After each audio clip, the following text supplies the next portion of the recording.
Print and electronic media సోదరులందరికీ నమస్కారం.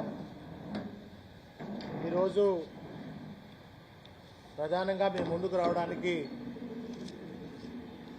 గౌరవ ఈ రాష్ట్ర ముఖ్యమంత్రి మొన్న నూతనంగా గెలిచినటువంటి సర్పంచ్ల సత్కార సందర్భంగా ఈ రాష్ట్ర సాధకుడు, ఈ రాష్ట్ర జాతిపిత 14 సంవత్సరాల సుదీర్ఘ పోరాటం చేసి చావు నోట్లకు పోయి ప్రపంచంలో ఉన్నటువంటి తెలంగాణ వాదులను, తెలంగాణ రాష్ట్ర సాధన కోసం కృషి చేసే వారందరినీ కూడా సకల జనులను ఏకం చేసి తెలంగాణ రాష్ట్రాన్ని సాధించిన రాష్ట్రాన్ని దేశానికి ఒక రోల్ మోడల్గా నిలిచి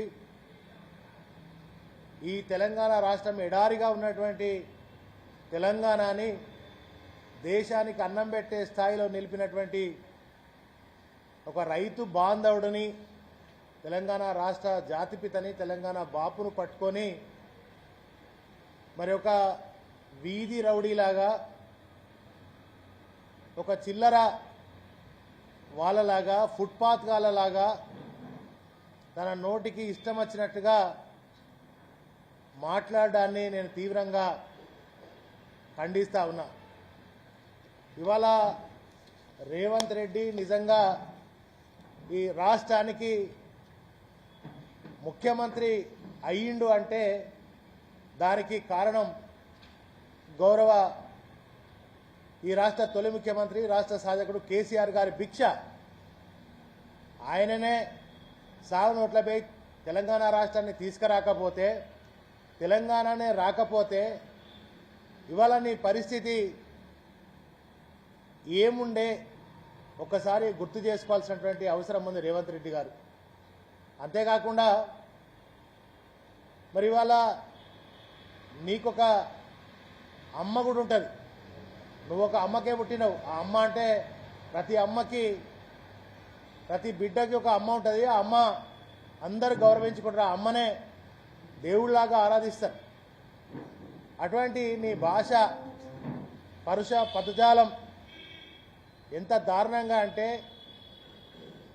ఈ రాష్ట్రంలో ఆ రోజు ఆత్మీయ సమ్మేళనం పొందుతున్నటువంటి సర్పంచ్లు అక్కడ మహిళా మౌనులు కూడా ఉన్నారు, మహిళా చెల్లెళ్ళు కూడా ఉన్నారు, తల్లులు కూడా ఉన్నారు.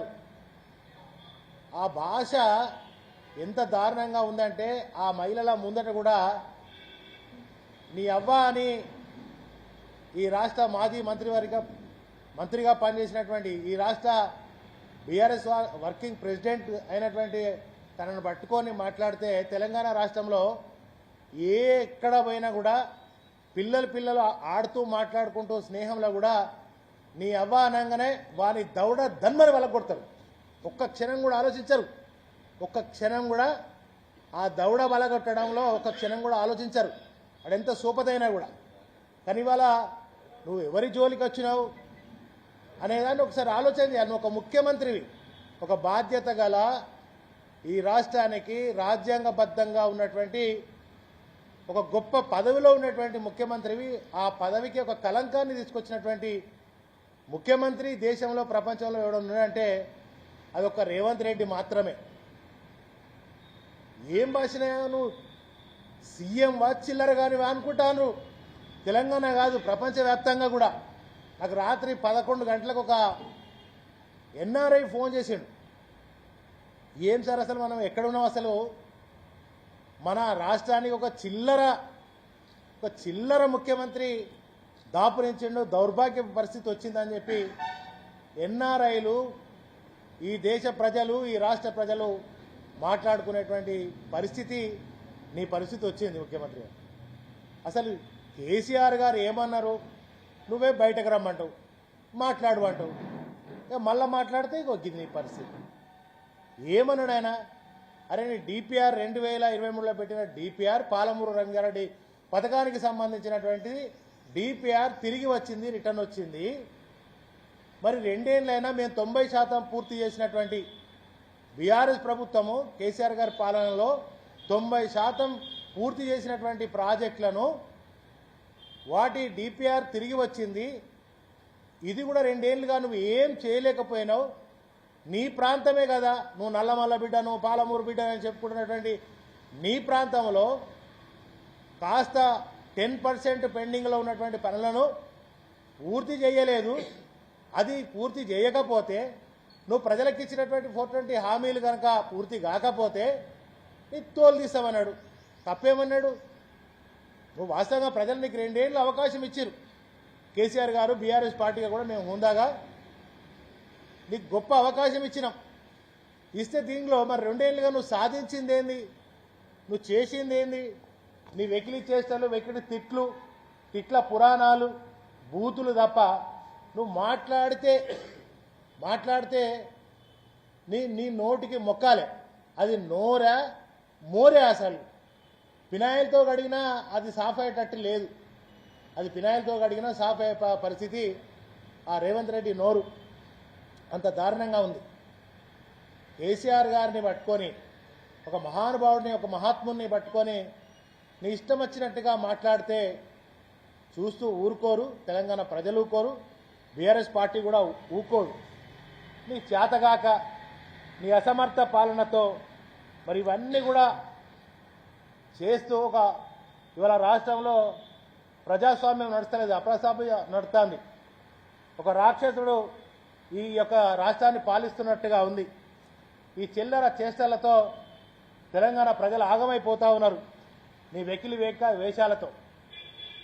మరి ఇవాళ ఇప్పటికైనా నీ పద్ధతి, నీ తీరు మార్చుకోవాలని చెప్పి బలుప అహంకారమా ఒక జాతిపితను పట్టుకొని నీ ఇష్టం వచ్చినట్టుగా మాట్లాడు. నువ్వు ఒక ముఖ్యమంత్రివి కదా, నువ్వు ముఖ్యమంత్రి స్థాయిలో మాట్లాడాల్సిన భాష ఉంటుంది కదా, ఆ భాషను మాట్లాడాలి. ఆయన చెప్పింది ఏంది? పాలమూరు రంగారెడ్డి పథకాలకు సంబంధించిన పని అది 2 ఏళ్ళు పెండింగ్ ఉంది, దాన్ని పని చేయమని, లేకపోతే తోలు తీస్తామని అన్నాడు. నేను పని ఎట్లా చేస్తా?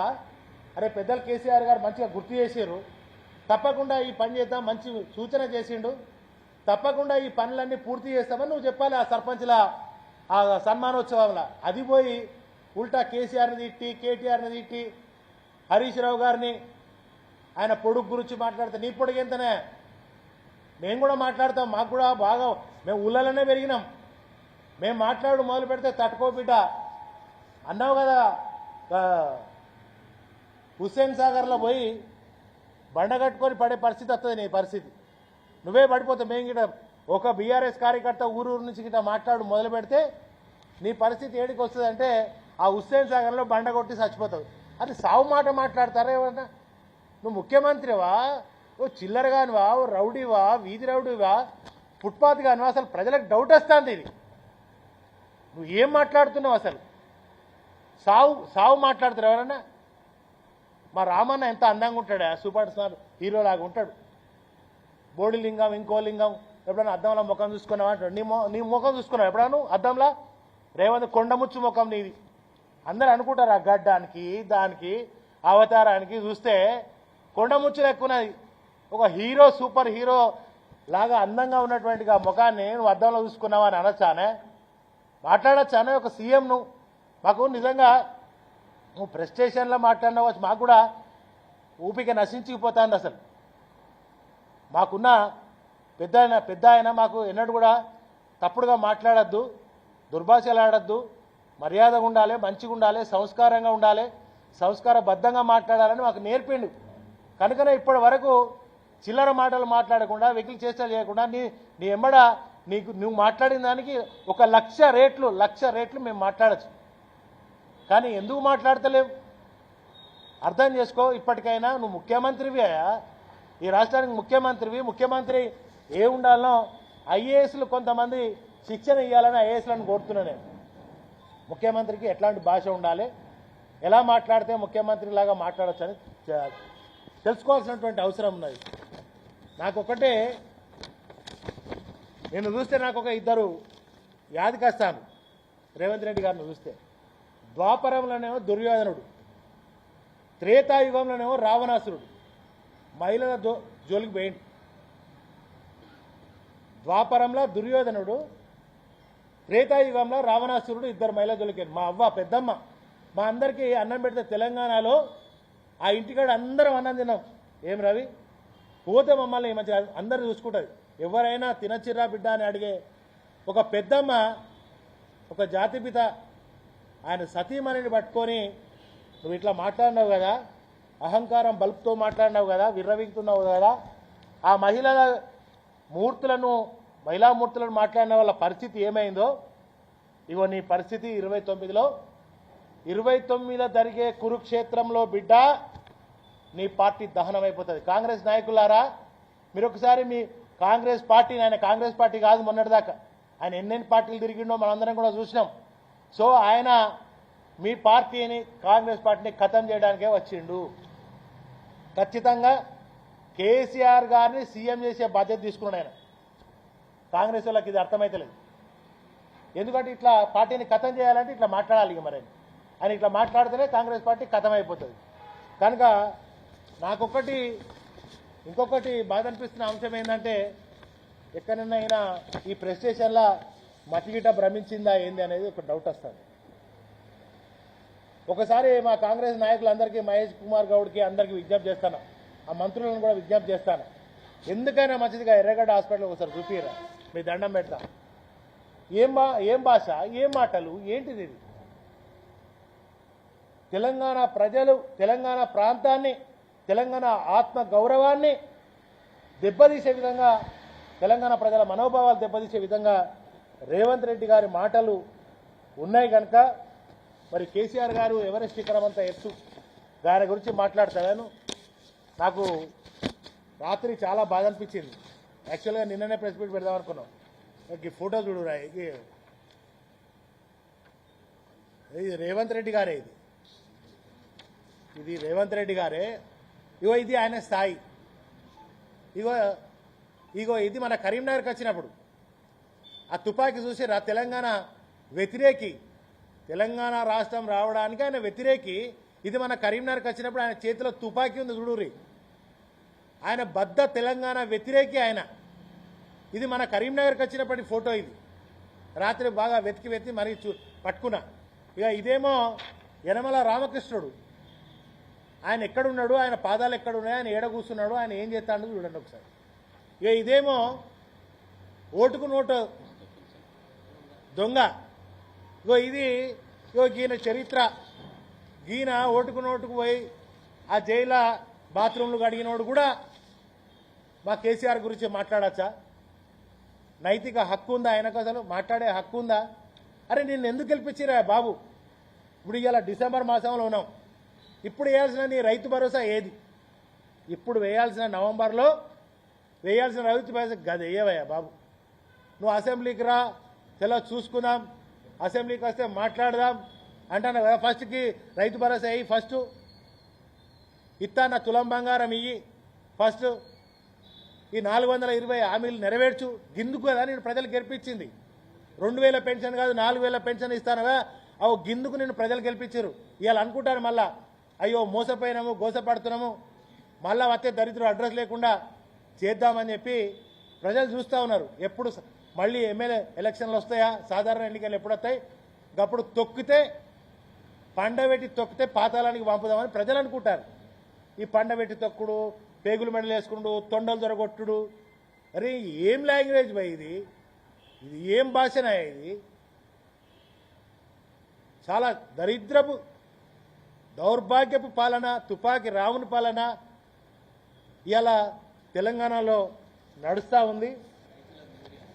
ఇదే విధంగా మా తమ్ముడు గుర్తు చేస్తాడు, ఇవాళ ఏదో యాప్ పెట్టినరు, రైతులకు యూరియా ఇచ్చే దిక్కు లేదు కానీ తెలంగాణకు వచ్చి మాట్లాడమన్నట్టు తెలంగాణ శాసనసభకు వస్తాను. మా రామన్న, హరీష్ అన్న వస్తారు. నువ్వు ఒకటిగా మైక్ కడి చేయకుండా కొద్దిగా టైం ఇవ్వా. ముఖ్యమంత్రి గారు, శాసనసభ స్పీకర్ని కూడా నేను గతంలో ఎమ్మెల్యేగా పనిచేసిన. శాసనసభ స్పీకర్ గారు, ముఖ్యమంత్రి గారు, మా కృష్ణార్జునులు వస్తారు రేపు, నువ్వు ఎప్పుడు పెడతావో శాసనసభ దానికి వస్తారు, కొద్దిగా మైక్ కడి చేయకుండా నువ్వు టైం ఇచ్చే దమ్ముందా నీకు? నీకు చేతనవుతుందా?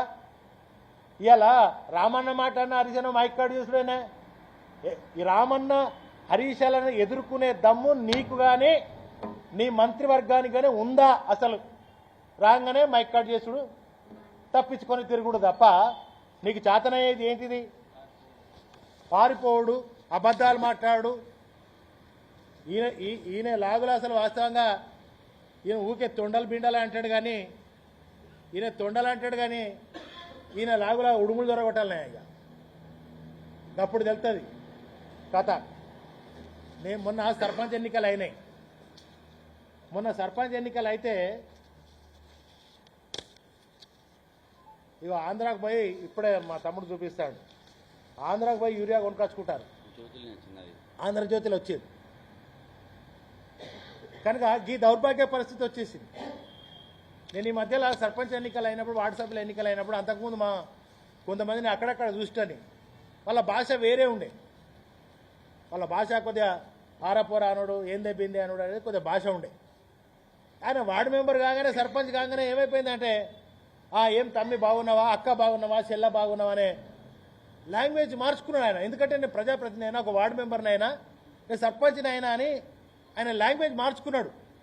పూర్వ నువ్వు ముఖ్యమంత్రి అయినవే బాబు ఈ రాష్ట్రానికి, ఒక లాంగ్వేజ్ మార్చుకొని శాతనైతే లేదా? సోయి లేదా నీకు? మా వార్డు మెంబర్లకు, మా సర్పంచ్లకు ఉన్న సోయి కూడా ఈ రాష్ట్ర ముఖ్యమంత్రికి లేదు. కనుక నీ భాష ఇవన్నీ కూడా మార్చుకోవాలి. ఈ రండ భాష, సన్యాసి భాష ఇవన్నీ మారవే బాబు. ఒక రాజకీయ నాయకుడిగా ఉన్నప్పుడు, ఏ పదవిలో లేనప్పుడు ఎట్లా పడితే అట్లా మాట్లాడినావు ఓకే, కానీ ఇప్పుడు నువ్వు ఇష్టం వచ్చినట్టు మాట్లాడితే నడవది. మీరు ఒకసారి ఆలోచన చేయండి. ఆ కుర్చీలో కూర్చున్నావు కదా, ఆ కుర్చీకి పెద్ద గౌరవం ఉంటుంది. దానిలో ఎవరెవరు కూర్చొని రాజశేఖర రెడ్డి, రేవంత్ రెడ్డి కూడా కొన్ని సందర్భాలలో కేసీఆర్ గారిని ఇట్లనే మాట్లాడారు ఉద్యమ కాలంలో. ఏడున్నారు ఇప్పుడు వాళ్ళు? కేసీఆర్ గారిని అన్న వాళ్ళు ఎక్కడున్నారు, వాళ్ళు ఏమైపోయారు అనేది ఒకసారి నువ్వు అర్థం చేసుకో. నీ పరిస్థితి కూడా 2029లో ఇదే పరిస్థితి. నువ్వు కేసీఆర్ గారిని ఎంతైతే అవమానిస్తున్నావో, నువ్వేం చేస్తున్నావో ఒక్కసారి నువ్వు ఆలోచించుకోవాలని చెప్పి తెలియజేస్తూ, ఇది మంచి భాష కాదు, నీ భాష రండా భాష. నిన్న గతంలోనే చాలామంది అన్నారు, అది నాకు ఇప్పుడు అనాలంటే కూడా సిగ్గు అనిపిస్తుంది.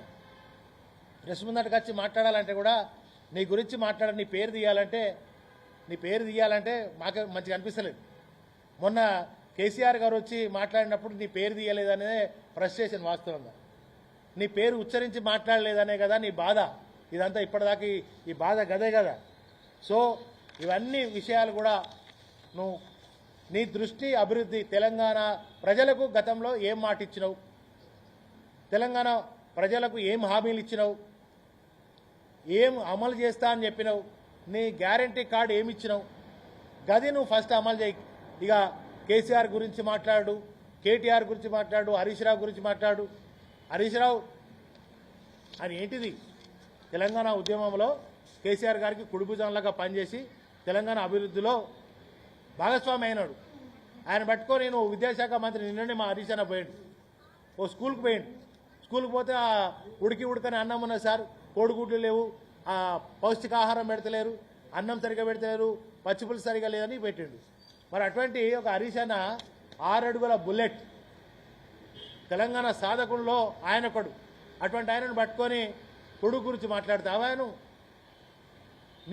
నీ పొడుగు గురించి, నీ పొట్టితనం గురించి మేము మాట్లాడితే బాగుంటుందా? మరి అది మంచిదేనా? కనుక ఇవన్నీ కూడా ఆలోచించుకో.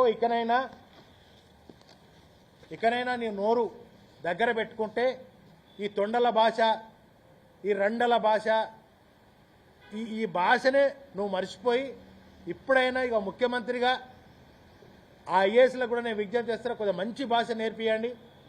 ఆ మహేష్ కుమార్ గౌడ్ కూడా చెప్పినా, ఇప్పుడే కాంగ్రెస్ మంత్రులకు, ఎమ్మెల్యేలకు కూడా చెప్తున్నా, దయచేసి ఒక్కసారి ఎందుకైనా మంచిది ఎర్రగడ్డ హాస్పిటల్ పోయి తీసుకుపోయి చెక్ చేసుకురండి.